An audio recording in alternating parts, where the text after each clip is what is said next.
5 people vanished in the forests of Vermont without a trace. One was a seasoned mountain guide. One was a college student. One seemed to disappear from a move-in bus. And even now, no one can fully explain what happened inside the Bennington Triangle. Welcome to Cryphion Case Files, where real mysteries come back to life. Between 1945 and 1950, a remote section of southern Vermont became the center of one of America's strangest mystery clusters. The area, later called the Bennington Triangle, stretches around Bennington, Woodford, Shaftesbury, and Glastonbury Mountain. It is a landscape of dense forest, winding roads, cold air, sudden fog, and long, silent trails.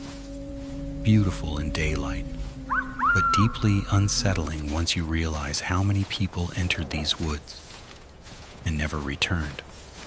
The first major case was Mitty Rivers, a 74-year-old mountain guide who knew the region better than almost anyone.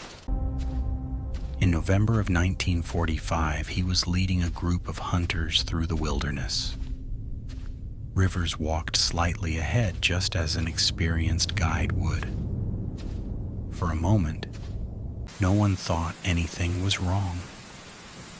But when the group reached the next stretch of trail, he was gone. Search teams combed the area and found almost nothing.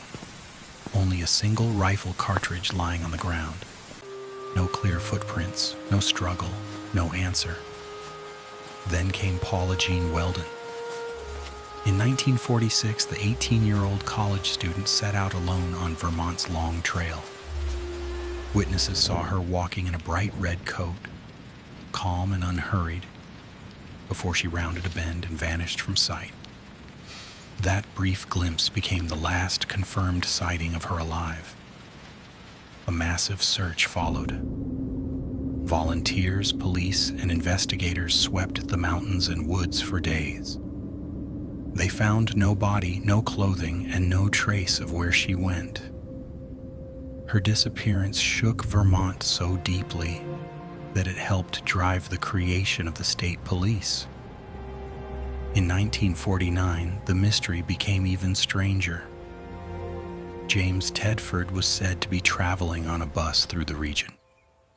According to reports, passengers had seen him on board. His luggage was still there. His personal belongings were still on the seat. But before the route ended, Tedford himself was simply gone. No one could explain when he left, how he left, or why no one saw him go. Then, in October of 1950, 8-year-old Paul Jepson disappeared while his mother was working nearby. He was wearing a bright red jacket and had only been left unattended for a short moment. When she looked back, he was gone. Search teams and tracking dogs followed his scent toward the woods, but the trail suddenly ended.